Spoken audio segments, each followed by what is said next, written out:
ಇಲ್ಲ ಆ ಥರದ ಅವೆಲ್ಲ ಏನು ಚರ್ಚೆ ಆಗಲಿಲ್ಲ. ಈವನ್ ನೀವು ಹೇಳ್ದಂಗೆ ಅಪೆಕ್ಸ್ ಬ್ಯಾಂಕ್ ಏನೋ ಚರ್ಚೆ ಎಲ್ಲೂ ಆಗಿಲ್ಲ. ಶಿವಕುಮಾರ್ ಅವ್ರ ಹತ್ರನೂ ಆಗಿಲ್ಲ, ಇಲ್ಲಿ ಸಿದ್ದರಾಮಯ್ಯವ್ರ ಹತ್ರನೂ ಆಗಿಲ್ಲ.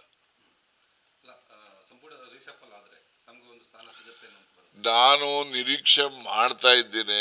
ನಾನು ಯಾವತ್ತೂ ಅಧಿಕಾರನ ಹುಡುಕೊಂಡು ಹೋದಂಥವನಲ್ಲ.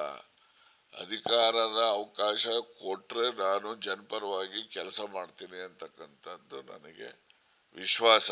ನಾನು 2.5 ವರ್ಷ ಕೆಲಸ ಮಾಡಿದ್ದೀನಲ್ಲ, ಭಾಳಷ್ಟು ಸುಧಾರಣೆಗಳನ್ನು ತಿದ್ದುಪಡಿಗಳನ್ನ ತಂದಿದ್ದೇನೆ. ಅವೆಲ್ಲ ಜಾರಿ ಆಗಬೇಕು. ಈಗ ರಾಜಕಾರಣದಲ್ಲಿ ಯಾವ್ದು ಏನ್ ಬೇಕಾದ್ರೂ ಆಗ್ಬೋದು. ಅದರಿಂದ ನಾನೇ ಆದ್ರೂ ಸಂತೋಷ, ಆಗದೆ ಇದ್ರು ಸಂತೋಷನೇ. ರಾಹುಲ್ ಗಾಂಧಿ ಅವರಿಗೆ ಪತ್ರ ಬರೆದಿದ್ದಾರೆ, ಏನಾದ್ರು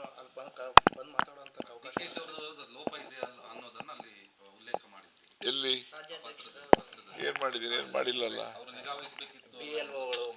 BLAಗಳು ಮಾಡಬೇಕಾಗಿದ್ದ ಕೆಲಸ ಇದೆ. ಅದನ್ನ ಬ್ಲಾಕ್ನವರು ಮತ್ತೆ ಡಿಸ್ಟ್ರಿಕ್ಟ್ನವರು, ಸ್ಟೇಟ್ನವರು, ಈಗ ಪ್ರತಿ ಜಿಲ್ಲೆಗೂ ಕೂಡ KPCC ಇಂದ ಒಬ್ಬ ವೈಸ್ ಪ್ರೆಸಿಡೆಂಟ್, ಒಬ್ಬ ಜನರಲ್ ಸೆಕ್ರೆಟರಿ ಇನ್ಚಾರ್ಜ್ ಇರ್ತಾರೆ.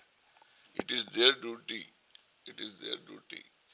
ಅದರಲ್ಲೆಲ್ಲ ಫೇಲ್ಯೂರ್ ಇದೆ.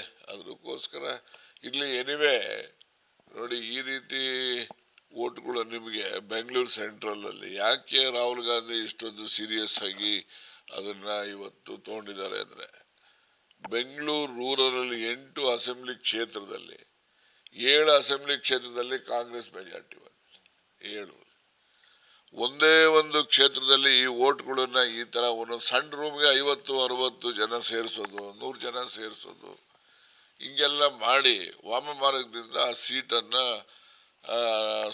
ಕಾಂಗ್ರೆಸ್ ಸೋಲೋ ರೀತಿ ಆಗ್ತದೆ. ಅದೇ ರೀತಿ ಇಡೀ ದೇಶದಲ್ಲಿ ಒಂದು 60-70 ಕಡೆ ಈ ರೀತಿ ಮೋಸ ಓಟ್ ಚೋರಿ ನಡೆದಿರೋದ್ರಿಂದ ಕಾಂಗ್ರೆಸ್ಗೆ ಹಿನ್ನಡೆ ಆಗಿದೆ. ಅವೇನಾದ್ರು ಮಾಡದೇ ಇದ್ರೆ ಅವ್ರಿಗೆ ಇನ್ನೊಂದು 20-30 ಸೀಟ್ ಕಡಿಮೆ, 20 ಸೀಟ್ ಕಡಿಮೆ ಆಗಿದ್ರು ಅವ್ರ ಅಧಿಕಾರಕ್ಕೆ ಬರಕ್ಕಾಗ್ತಾ ಇರಲಿಲ್ಲ. ಆಗ ಕಾಂಗ್ರೆಸ್ ಅಲಿಯನ್ಸು, ಇಂಡಿಯಾ ಪಾರ್ಟ್ನರ್ಸ್ಗಳು ಹೆಚ್ಚು ಸೀಟ್ ಬರ್ತಾ ಇದ್ದು. ಆಗ ರಾಹುಲ್ ಗಾಂಧಿ ಪ್ರಧಾನಮಂತ್ರಿ ಆಗ್ತಾ ಇದ್ರು. ಅವರು ಪ್ರಧಾನಮಂತ್ರಿ ಆದರೆ ಇವೆಲ್ಲ ಮನ್ರೇಗಾ ಹೆಸರು ಬದಲಾಯಿಸೋದು, ಇನ್ನೊಂದು ಮಾಡೋದು, ಇವೆಲ್ಲ ಯಾವುದಕ್ಕೂ ಅವಕಾಶ ಕೊಡ್ತಾ ಇರಲಿಲ್ಲ. ಸೊ ಇವೆಲ್ಲ ರಾಜಕೀಯದ ದುಷ್ಪರಿಣಾಮಗಳು. ಒಂದರಿಂದ ಒಂದು ಅದು ಸಿರೀಸ್ ಆಫ್ ದುಷ್ಪರಿಣಾಮಗಳು ಆಗ್ತಾ ಇರ್ತವೆ. ಇವೆಲ್ಲ ತಪ್ಪಿಸ್ಬೋದಾಗಿತ್ತು.